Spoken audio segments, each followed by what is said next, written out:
Hello friend, welcome to crack Pratham. आज हम Bihar economic survey 2020-21 के अध्याय 2 को देखेंगे, जिसमें राजकीय वित्त व्यवस्था को शामिल किया गया है।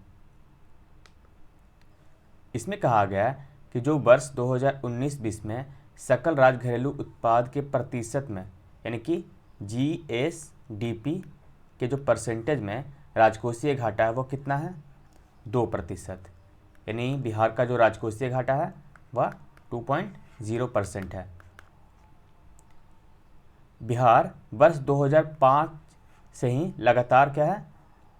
राजस्व अधिशेष वाला राज्य रहा है। यह अधिशेष 2019-20 में भी बरकरार रहा, किंतु 2018-19 में जो था 6,897 करोड़, वह घट के कितना हो गया? 699 करोड़।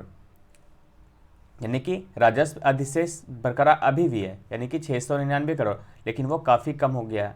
पहले कितना था? 6,897 करोड़ रुपए, और अब मात्र 699 करोड़ रुपए, जो कि पूरे जीडीपी का 0.1% मात्र है। इसके अलावा प्राथमिक घाटा में भी गत वर्ष की तुलना में कमी आई है, और बकाया देनदारी सकल राज्य घरेलू उत्पाद का 30%, 30.9%, लगभग 31% हो गया है। इसके अलावा जो सरकार द्वारा एफआरवीएम एक्ट का पालन किया जा रहा है वो कब है? 2006 का। इस एफआरवीएम एक्ट के तहत ही जो राजकोषीय घाटा होता है उसे कम करने का प्रयास किया जाता है। इसे इस एक्ट के तहत 3% लाना होता है। आप देख सकते हैं कि बिहार का जो राजकोषीय घाटा है वो कितना है? 2%। यानी कि ये जो एक्ट है इसका पालन किया जा रहा है। आगे बढ़ने से पहले हम 4 प्रकार के जो घाटा होते हैं उसे देखेंगे। पहला होता है राजस्व घाटा। यह तब होता है जब सरकार के कुल खर्च उसकी अनुमानित आय से क्या होती है? अधिक होती है। यानी कि जो आय है वह है 1,000 रुपये और खर्च हो रहा है 1,200 रुपये, तो ये 200 रुपये क्या हुआ? एक घाटा हुआ। अब ये देखिए, दूसरा है राजकोषीय घाटा, फिस्कल डेफिसिट। यह सरकार के कुल खर्च और उधारी को छोड़ कुल कमाई का अंतर होता है। देखिए, हमने ये देखा, ये आय और ये खर्च, तो ये जो कुल खर्च हो रहा है 1,200 रुपये, इसमें कुछ तो उधारी का भी होगा। यानी मान लीजिए 300 रुपये उधारी का है, तो ये जो 300 रुपये है इसे शामिल ना करके जब बतलाया जाता है कि ये बजट में क्या है, तो वो कौन सा होता है? राजकोषीय घाटा। यानी कि इसमें उधारी को सरकार द्वारा शामिल नहीं किया जाता है। तो मान लीजिए यहाँ पे फिर से हम एग्जांपल देखते हैं। ये देखिए, 1,000 रुपये आई थी ना, और खर्च हो रहा था कितना? 1,200 रुपये। ये तो 200 रुपये राजकोषीय घाटा हुआ। लेकिन अब देखिए, ये जो खर्च है इनको हटाइए, इसमें मान लीजिए 300 रुपये खर्च है उधारी पर, तो इसे शामिल ना करके जो राशि बचती है वो क्या होती है? राजकोषीय घाटा। ठीक है, सरकार की कुल सालाना आमदनी के मुकाबले जब खर्च अधिक होता है तो उसे राजकोषीय घाटा कहते हैं, लेकिन उसमें उधारी शामिल नहीं किया जाता है।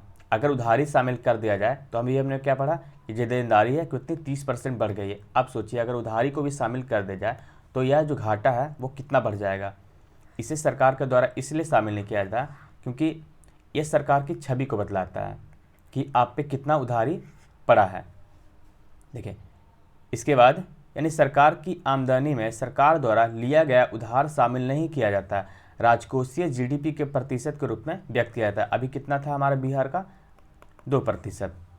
राजकोषीय घाटा जितना अधिक होता है, सरकार पर कर्ज और ब्याज अदायगी का बोझ उतना ही बढ़ जाता है। यही वजह है कि सरकार राजकोषीय घाटे को कम करने के लिए सब्सिडी और बाकी खर्च में कटौती करती है। वित्त मंत्रालय हर साल बजट में राजकोषीय घाटे का लक्ष्य तय करता है। इसके बाद है प्राथमिक घाटा। हमने राजस्व घाटा पढ़ा, उसके बाद राजकोषीय घाटा पढ़ा, और हम पढ़ेंगे प्राथमिक घाटा। देखिए, राजकोषीय घाटे में से ब्याज की देनदारी को निकालने के बाद जो राशि प्राप्त होती है वो क्या होती है? प्राथमिक घाटा।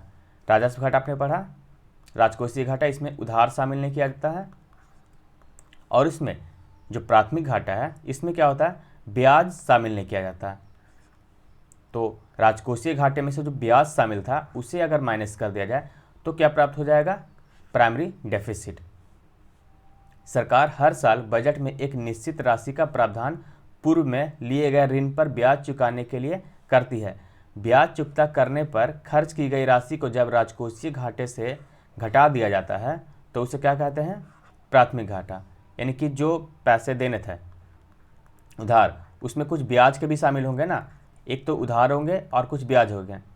तो ब्याज जो होते हैं तो उसे अगर हटा दिया जाए, माइनस कर दिया जाए, तो हमारा जो घाटा होगा क्या निकलेगा? वो प्राइमरी डेफिसिट होगा।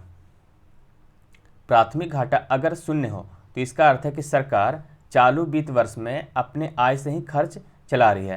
यानी कि मान लीजिए इस बार जो है प्राथमिक घाटा 0% है, यानी कि इस बार जो है सरकार को ब्याज पर कम खर्च करना पड़ रहा है और वो अपने जो पैसे आए हैं उसी से वो काम चला रही है। लेकिन इसका अर्थ नहीं है कि मान लीजिए 2021 है और 2018 या 19 में उन्होंने जो ऋण लिया है उस पर ब्याज नहीं देना, बल्कि नहीं, 2020-21 का जो वित्तीय वर्ष था या 2021-22 का जो वित्तीय वर्ष होगा इसमें वह तो 0 होगा, लेकिन पिछले जो उसने कर्ज लिए थे उसका तो ब्याज शामिल है ना। तो यही देखिए, तो प्राइमरी डेफिसिट में ब्याज भुगतान को शामिल नहीं किया जाता है। इसका मतलब यह हुआ कि सरकार को ब्याज के भुगतान को हटाकर खर्च को पूरा करने के लिए कितने उधार की ज़रूरत है, यानी कि आपको जो उधार की ज़रूरत है उसमें कितने हैं जो ब्याज के लिए नहीं देना। यानी कि आपने जो मान लीजिए 1000 रुपया किसी से उधार लिया, अब आपने उधार लिया और उसे 900 रुपया अपने ब्याज पे खर्च कर दिया, तो आपको बचा क्या? 100 रुपया। ये कोई मतलब नहीं है इससे। आपको जो 1000 रुपये लिया उसमें आपको कम से कम 600 या 800 रुपया खर्च करने होंगे अपने विकासात्मक कार्य के लिए, ना कि ब्याज देने के लिए। तो ये हुआ आपका प्राथमिक घाटा। इसके अलावा है प्रभावी राजस्व घाटा। ये देखिए हमने पढ़ा अभी क्या? राजस्व घाटा, राजकोषीय घाटा, इसके अलावा प्राथमिक घाटा, अब हम पढ़ेंगे प्रभावी राजस्व घाटा। ये आपने पढ़ लिया, कुल खर्च और कुल आय के बीच के अंतर होता है। दूसरा, इसमें उधारी शामिल नहीं किया जाता। और ये क्या है? इसमें ब्याज को शामिल नहीं किया जाता। और इसमें क्या होता है, मान लीजिए आपने बजट निकाला, इसमें 1000 रुपये जो प्रावधान किया आपने देश में इंडस्ट्री लगाने के लिए, सड़क बनाने के लिए, कुछ भी, मतलब कि जो अवसंरचनात्मक कार्य होते हैं। तो ये देखिए आपने सड़क बनाया, इंडस्ट्री बनाया, कुछ भी जो होते हैं विकासात्मक कार्य के लिए, तो ये तो जैसे कि आपने बना दिया तो इसे बनने में समय लगता है, 1 वर्ष या 10 वर्ष जो भी हो समय लगता है। तो ऐसा तो नहीं है ना कि ये आपने आज बजट में प्रावधान किया और आज से ही आपको पैसे आने लगे, नहीं, ये आपको कुछ जैसे 5 वर्ष समय लग गया। तो ये जो 5 वर्ष है ये क्या होता है? एक प्रकार से घाटा कहला जाता है। यानी कि आपको जो पैसे लगाए वो 5 वर्ष के लिए तो घाटा ही एक तरह से हो गया ना, क्योंकि ये तो कुछ दे नहीं रहा है। ये देगा भी नहीं, टोल टैक्स वगैरह देगा या फिर कोई भी इनकम देगा इंडस्ट्री, तो कितने 5 साल या 10 साल जब वो कम्प्लीटली कार्य करने लगे तब ये पैसे देगा। तो उस समय के बीच तक तो हमारा ये जो पैसा था वो क्या है? एक घाटा ही कहलाया। तो वो उसे कहते हैं प्रभावी राजस्व घाटा, इफेक्टिव रेवेन्यू डेफिसिट। देखिए राजस्व व्यय के रूप में सरकार कुछ धनराशि पूंजीगत परिसंपत्ति सृजित करने के लिए अनुदान के रूप में खर्च करती है।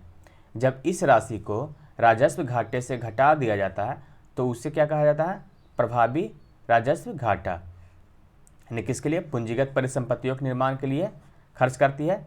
राजस्व घाटे में वृद्धि का आंकड़ा सरकार के लिए चेतावनी होता है, सरकार अपना खर्च कम करे या फिर आय को बढ़ाए। घाटे को कम करने के लिए सरकार बॉन्ड और ट्रेजरी बिल जारी करके पैसे बाजार से उधार ले लेती है। यानी कि सरकार के लिए क्या होता है? एक तरह से चेतावनी होता है। अब आपको जो पैसे दिए गए, मान लीजिए आपके लिए आय है 1000 रुपये, अब 1000 रुपये से आप वर्तमान कार्य ना करके आप भविष्य के कार्य को कर रहे हैं। जैसे कि आप भारत में इंफ्रास्ट्रक्चर डेवलपमेंट करके जो कि 5 साल या 10 साल बाद होगा उस पर आप खर्च कर रहे हैं। अब 1000 रुपये में अब 800 रुपये इस पर खर्च होंगे, तो वर्तमान कार्य कैसे हो सकता है? नहीं हो सकता ना। इसलिए एक चेतावनी होती है, क्योंकि यह तो सरकार की छवि सुधार सकता है 5 साल बाद किसी भी, जैसे कि ये वर्तमान सरकार है उसने कोई प्रोजेक्ट बनाया, जैसे कि अभी पार्लियामेंट का बनाया जा रहा है, तो इस प्रकार से इफेक्टिव रेवेन्यू में आ जाएगा। कैसे? ये तो 2 साल बाद या 3 साल बाद, या फिर कोई भी इंडस्ट्री या पोर्ट बना रहा है तो काम करेगा आपको 5 साल या 10 साल बाद।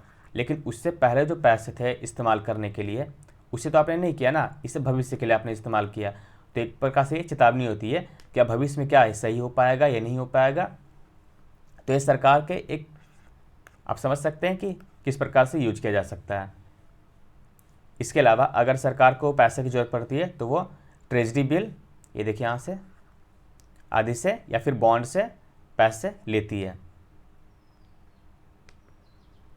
अब राज्य जो बिहार राज्य है उसकी वित्तीय स्थिति का अवलोकन करते हैं।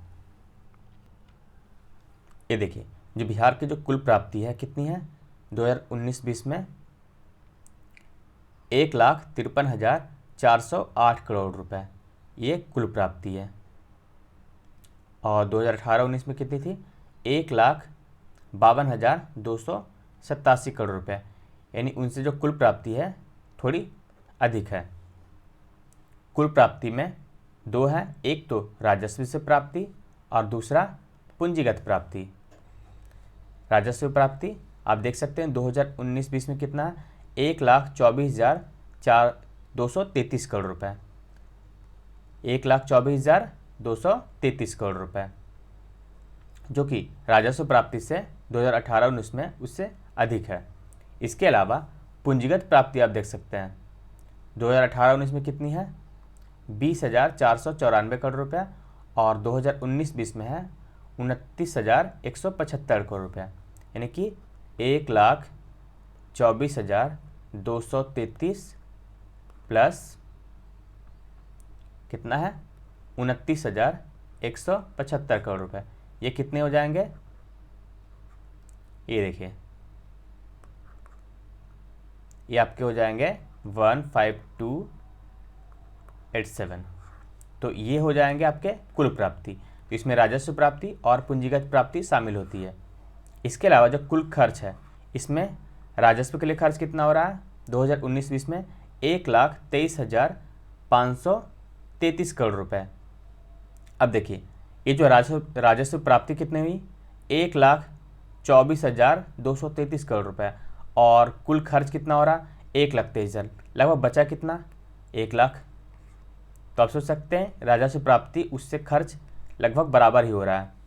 इसके अलावा पूंजीगत खर्च आप देख लीजिए 29,000 करोड़ रुपए हुए ना यहाँ पे, और खर्च कितने हो रहे हैं 20,080 करोड़ रुपए, यानी कि इसमें अधिशेष जो हमने बताया वो बचा हुआ है एक तरह से। इसके अलावा देखिए आप इस ग्राफ में आप देख सकते हैं बिहार का सकल राजस्व लेखा है। अब ग्राफ में देखिएगा इन सब में कमी आई है कुछ। देखिए कर राजस्व प्राप्ति जो हुआ है 2019-20 में कितना था 93,564 करोड़ रुपया। यहाँ देखिए ये कर राजस्व है, यानी कि ये वाली लाइन। तो उस समय देखिए कितनी थी 93,564, लेकिन उससे आप ग्राफ को देखिए ये नीचे डाउन हुआ है ना, ये 9.2% की कमी है। यानी कि आपसे प्रश्न पूछा जाएगा कि बिहार का जो है कर राजस्व लगातार ऊपर उठता गया है, तो आप देखिए यहाँ से लगातार ऊपर उठता गया है ना, लेकिन वर्ष 2018-19 की तुलना में वर्ष 2019-20 में इसमें क्या हुआ है डाउनवर्ड हुआ है, यानी कि नीचे की ओर आया है। तो इस तरह के प्रश्न यूपीएससी और बीपीएससी आदि में पूछे जाने लगे हैं, तो आप इसे देखिएगा ध्यान से। इसके अलावा ये देखिए सहायता अनुदान, इसमें क्या होता है 9.4% की वृद्धि हुई। ये देखिए ये जो है सहायता अनुदान है, ये देखिए ग्राफ को, ये 2018-19 और इसके बाद देखिए ग्राफ थोड़ा बढ़ा है। ये क्यों, आपको पता है कि जो कोविड-19 था उसमें केंद्र सरकार के द्वारा अनुदान आदि बढ़ाया गया था, जिस कारण से ये जो है ग्राफ आप देख सकते हैं यहाँ से थोड़ा अप हुआ है। इसके अलावा कर से अलग राजस्व जो है 3700 करोड़, जो कि कुल राजस्व प्राप्ति का 3% है। कर से अलग राजस्व, ये देखिए करेत्तर जो राजस्व है, ये देखिए आप ये कितना है, कुल जो जीएसडीपी राजस्व प्राप्ति होता है उसका 3% है, लेकिन इन सब में कमी आई है। लेकिन आप देखिए अनुदान में जो है वृद्धि आई है। यानी आपके लिए फैक्ट होगा कि जो भी प्राप्ति हुई राजस्व पूंजीगत आदि देखिए ये 2018-19 की तुलना में इसमें कमी आई है। लेकिन आप देख सकते हैं कि जो अनुदान है वह क्या हुआ, वृद्धि हुई है। तो बिहार राजस्व का राजस्व लेखा आपने देखा। इसके बाद है राजस्व लेखे में प्राप्ति का संरचना। आप देख सकते हैं कि जो ये देखिए 2018-19 है, उसमें जो है कर राजस्व कितना था पूरे राजस्व का 78%, लेकिन आप देख सकते हैं 2019-20 में ये 75% हो गया है, यानी इसमें कमी आई है। देखिए अनुदान जो था कितना 19% था, लेकिन इस वर्ष कितना हुआ 22%, इसमें यानी कि वृद्धि हुई है और इसमें कमी। लेकिन जो करेत्तर राजस्व है, कर से जो इतर राजस्व होता है, उसमें कोई बदलाव नहीं हुआ और वो 3% है। तो आपके लिए ये भी फैक्ट हो जाएगा कि सहायता अनुदान में वृद्धि हुई है नहीं, हाँ हुई है। कर राजस्व में कमी हुई है या वृद्धि हुई है, कमी हुई है, आप देख सकते हैं। और जो करेत्तर राजस्व है वो क्या है, वो बरकरार है।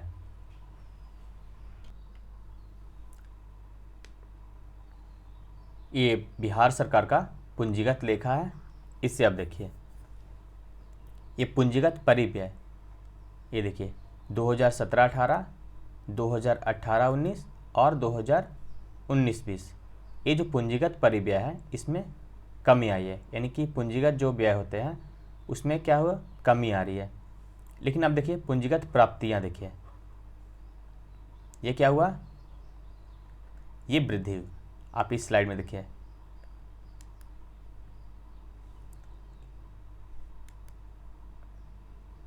ये पूंजीगत प्राप्ति जो है, ये देखिए आप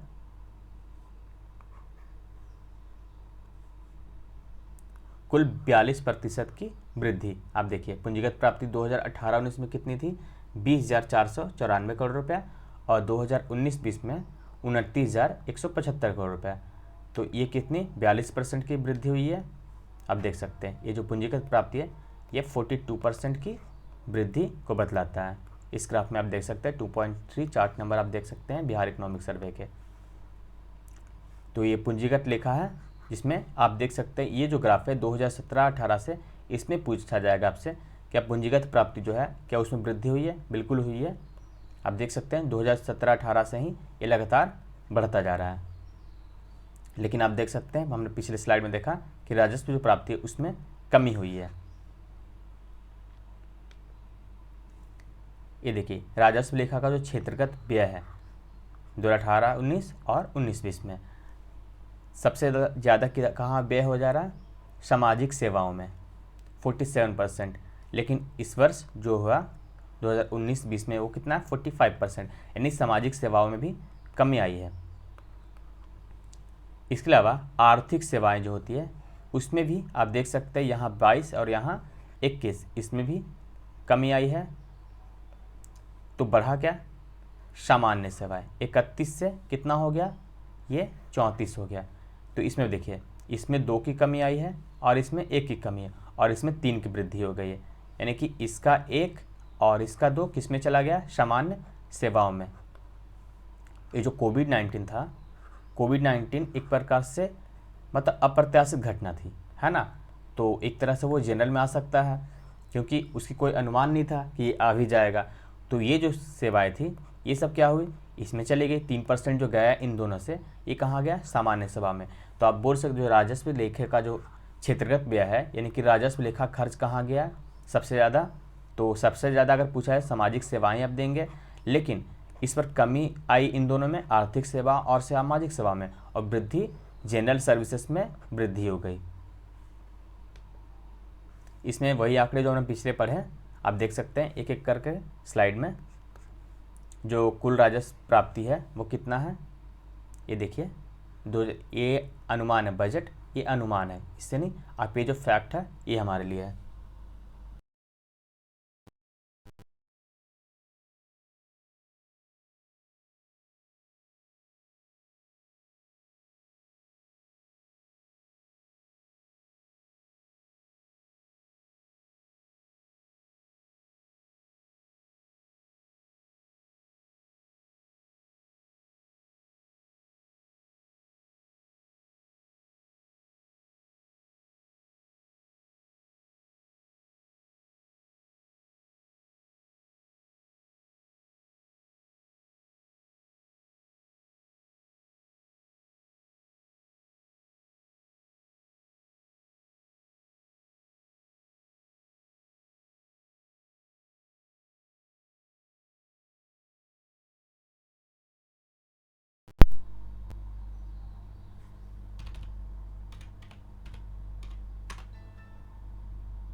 तो कुल प्राप्ति कितनी हुई है?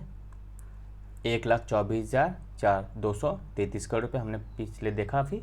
इसके अलावा आप देख सकते हैं इसमें कर राजस्व, करेत्तर राजस्व और सहायता अनुदान। इसके अलावा कुल जो व्यय है आप देखिए यहाँ पे इसी प्रकार से राजस्व घाटा आप देख सकते हैं 699 करोड़ रुपए है, माइनस में है ना। आप देखिए यहाँ पे जो सकल राजकोषीय घाटा है इतना है। और अब ये जो है अगर परसेंटेज के रूप में देखें तो आप देखिए ये कितना है, सकल राज घरेलू उत्पाद के कुल प्राप्ति जो है 20% है। इसी प्रकार से आप देखिए राजकोषीय घाटा वो कितना है 2%। अब वैसे आप देख सकते हैं 0.1% है राजस्व घाटा और पूंजीगत प्राप्ति 4.7% है। या परसेंट के रूप में आप देख सकते हैं ये जो हमने पीछे अभी जो पढ़ा इन सबको। तो इन सबको एक बार आप देख लीजिएगा, जो इम्पोर्टेंट है उससे आप यहाँ देखिएगा। ये 2019-20 का है, ये हमारे लिए इम्पोर्टेंट है, एग्जाम में ये सब पूछते हैं आपको। अब राजकोषीय प्रदर्शन को देखें तो आप देखिए राज्यों का सकल जो राजकोषीय घाटा है जीएसडीपी का वो कितना है, बिहार का 2%। अब इसमें देखिए सर्वाधिक किसका है, आंध्र प्रदेश का 4.2%। अन्य राज्यों की तुलना आप इससे आप कर सकते हैं। फिलहाल हमारा जो बिहार का वो है कितना है 2% है। जो सकल राजकोषीय घाटा है बिहार का वो है 12,241 करोड़ रुपए, ये अनुमान है और ये जो अनुमानित आंकड़े हैं। इसी प्रकार से अन्य राज्यों का भी देख सकते हैं कितना राजस्व जो राजकोषीय घाटा है वो। आप राजकोषीय घाटा समझ चुके हैं ना। इसी प्रकार से बिहार में सकल राजकोषीय घाटे का जो वित्त पोषण किया जाता है, यानी कि राजकोषीय घाटे के जो पैसे आते हैं वो कहाँ सर्वाधिक आप देख सकते हैं शुद्ध ऋण ग्रहण से। सबसे ज़्यादा देखिए उधारी अलग है और यहाँ पे देखिए ऋण जो है यहाँ पर कितना सर्वाधिक प्राप्ति यहाँ से हो रही है 22,035 करोड़ रुपया इसके शुद्ध लेखा। और ये जो सकल राजकोषीय घाटा है टोटल कितना है 2% है जीएसडीपी का। और ये देखिए कितना 12,241 करोड़ रुपये आंकड़ों में और परसेंटेज में आपने देखा। ये बकाया देनदारियां हैं, सर्वाधिक आप देख सकते हैं आंतरिक ऋण पर देनदारी है और उसके बाद है केंद्रीय ऋण। इन दोनों को जोड़ करके 1,48,180 करोड़ रुपए होती है। अन्य देनदारियां आप देख सकते हैं इन सबको, लेकिन जो ये हमारे लिए इम्पोर्टेंट है